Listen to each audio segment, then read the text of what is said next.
नमस्कार, मैं आपके साथ प्रिया बंसल और आप देख रहे हैं न्यूज चौक। राज्यसभा में महिला आरक्षण बिल के दौरान कुंवर ठाकुर का पढ़ने पर आरजेडी सांसद मनोज झा विवादों में घिर गए हैं। आरजेडी के भीतर ही मनोज झा का विरोध शुरू हो गया है। आरजेडी विधायक चेतन आनंद के पिता आनंद मोहन ने मनोज झा की जिन्हा खींच लेने की बात कही है। शिवहर से आरजेडी विधायक चेतन आनंद ने भी मनोज झा पर निशाना साधा है। आनंद ने कहा है कि समाजवाद के नाम पर किसी एक जाति को लक्ष्य करना बिल्कुल गलत है। ठाकुर समाज सभी को साथ लेकर चलता है। हम सदन में होते तो मनोज झा को ऐसा बोलने नहीं देते। आनंद ने झा को भी अपने नाम से टाइटल हटाने की चुनौती दे दी है। आरजेडी के साथ ही बीजेपी भी मनोज झा पर हमलावर हो गई है। बीजेपी के विधायक नीरज बबुल ने कहा है कि सदन में अगर मेरे सामने राजपूत समाज का कोई अपमान करता तो मैं उसका मुंह तोड़ देता। बबुल ने आरजेडी के A to Z पॉलिटिक्स पर भी सवाल उठाया है। 5 दिनों तक जारी सियासी घमासान में आखिर लालू यादव भी कूद पड़े हैं। लालू ने मनोज झा का समर्थन करते हुए कहा है कि उनके बयान से किसी समाज का अपमान नहीं हुआ है। आरजेडी सुप्रीमो ने मनोज झा को विद्वान आदमी बताया है।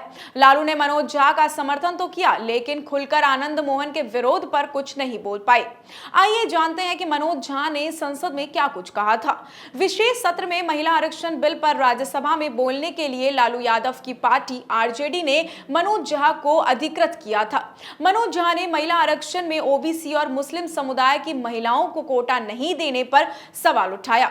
झा ने कहा कि इस तरह के आरक्षण से सिर्फ सवर्ण महिलाओं को फायदा मिलेगा। झा ने लालू यादव की बातों को भी इस दौरान दोहराया और कहा कि संसद ऐतिहासिक निर्णय लेने में गलती ना करे। झा ने सरकार के बिल पर तंज कसते हुए ओम प्रकाश वाल्मीकि की एक कविता ठाकुर का कुआं पढ़ी थी। मनोज झा ने संसद में कविता पढ़ते हुए कहा कि इसे सिर्फ मैंने प्रतीक के रूप में इस्तेमाल किया है। उन्होंने कहा कि ये ठाकुर संसद, न्यायालय और विश्वविद्यालय में बैठा हुआ है, जिसे खत्म करने की जरूरत है। झा ने इस दौरान खुद के भीतर भी एक ठाकुर होने की बात कही थी। अब बात करते हैं ओम प्रकाश वाल्मीकि कौन थे। साहित्य जगत में ओम प्रकाश वाल्मीकि की गिनती महान दलित साहित्यकारों में होती है। उनका जन्म उत्तर प्रदेश के मुजफ्फरनगर जिले के बरला गांव में हुआ था। उनका शुरुआती जीवन काफी कठिनाइयों में बीता। पढ़ाई के दौरान उन्हें अनेक आर्थिक, सामाजिक और मानसिक कष्ट झेलने पड़े। उनकी कहानी जूठन हिंदी जगत में काफी मशहूर है।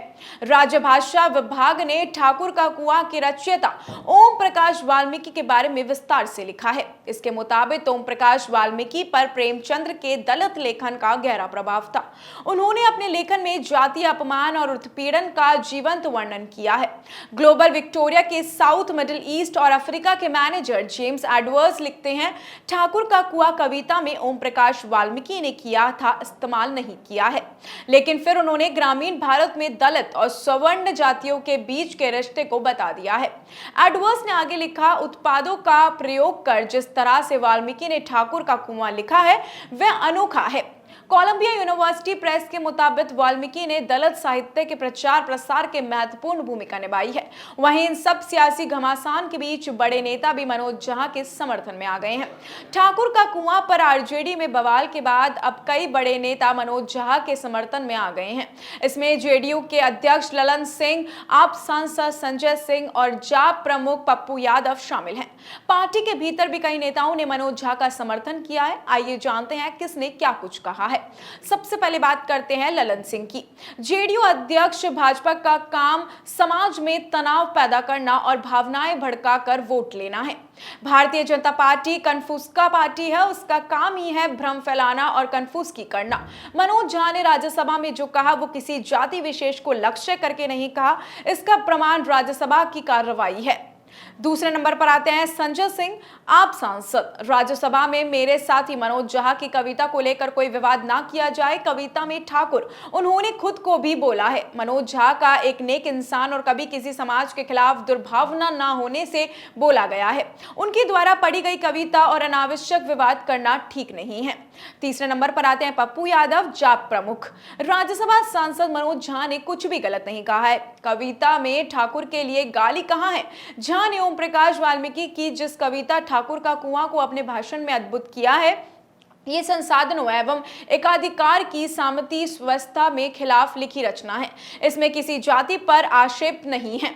इसके बाद बात आती है जीतन राम मांझी की, जो पूर्व सीएम है।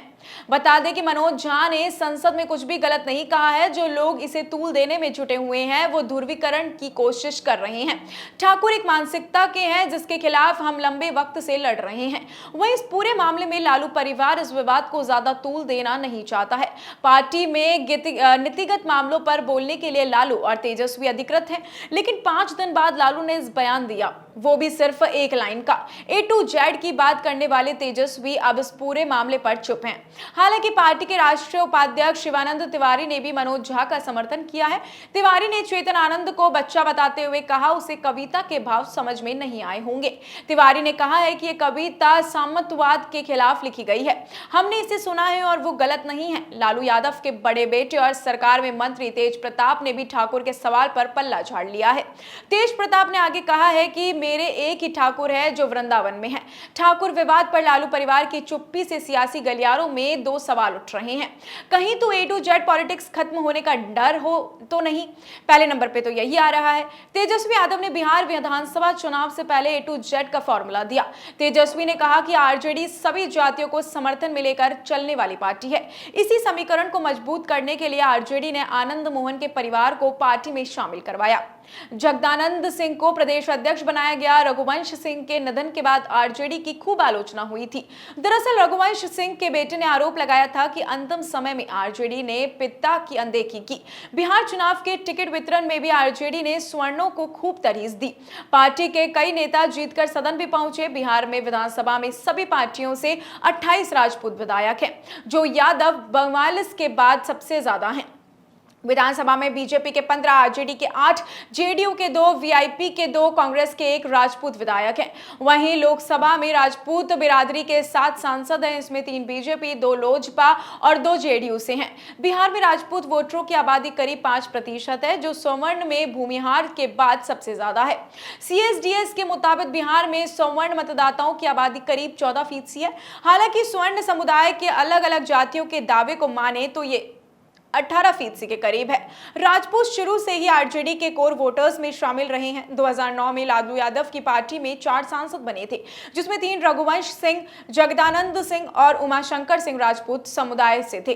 बिहार के औरंगाबाद, आरा, सिवान, बेतिया और शिवहर, मधुबनी, मुजफ्फरनगर, वैशाली, मोतिहारी और सारण जिले में राजपूत वोटरों का दबदबा है। कहा जा रहा है कि आरजेडी हाईकमान इस मामले में जल्दबाजी नहीं दिखाना चाहती है, जिससे कोई सियासी नुकसान हो जाए। सेकंड नंबर पर आता है विरोध सीधे आनंद मोहन ने किया है। लालू परिवार की चुप्पी एक बड़ी वजह आनंद मोहन का विरोध करना है। हाल ही में IAS जी कृष्णन हत्याकांड से सजा काट रहे आनंद मोहन को महागठबंधन सरकार ने नियम बदल कर रिहा कर लिया था। लालू और नीतीश की इसको लेकर खूब किरकिरी भी हुई थी। आनंद मोहन की रिहाई का मसला अभी सुप्रीम कोर्ट में है। आनंद मोहन बिहार के पूर्व सांसद रहे हैं और 90 के दशक में स्वर्ण वोटरों के बीच उनकी तूती बोलती थी। आनंद मोहन की पत्नी ललवी आनंद भी सांसद रही हैं। उनका बेटा चेतन आनंद अभी विधानसभा सदस्य है। आनंद मोहन परिवार का लोकसभा की 4 सीटों पर सीधा दखल है। इसमें शिवहर, वैशाली, खागड़िया और मुजफ्फरनगर सीट शामिल है। चारों सीटों पर बीजेपी और लोजपा का भी कब्जा है। आनंद मोहन की रिहाई को भी जानकारों ने इसी 4 वोटों और 4 सीटों के समीकरण से जोड़ा था। शिवहर से बीजेपी के टिकट 2009, 14 और 2019 के चुनाव में लगातार 3 बार रमा देवी चुनाव जीत चुकी हैं। वैशाली में भी 2014 और 2019 में बीजेपी के समर्थन से लोजपा को जीत मिली थी। जातिगत समीकरण के हिसाब से देखें तो शिवहर में 25% वैश्य, 20% दलित और 18% मुसलमान हैं और 17% स्वर्ण वोटर्स और 20% गैर वैश्य पिछड़ा वोटर्स है। रघुवंश सिंह के निधन के बाद उत्तर बिहार में आरजेडी के पास कोई भी बड़ा राजपूत चेहरा नहीं है। ऐसे में यह माना जा रहा है कि सीधे तौर पर शायद लालू परिवार आनंद मोहन का खुलकर विरोध करे। यही वजह है कि लालू और तेजस्वी ने इस मामले में चुप्पी अभी तक साधी हुई है। आपका इस पूरे मामले पर क्या राय है, हमें कमेंट सेक्शन में जरूर बताइएगा। ऐसी और भी तमाम अपडेट्स और नॉलेजेबल वीडियोस के लिए आप बने रहिए हमारे चैनल न्यूज़ चौक के साथ। इजाजत दीजिए, नमस्कार।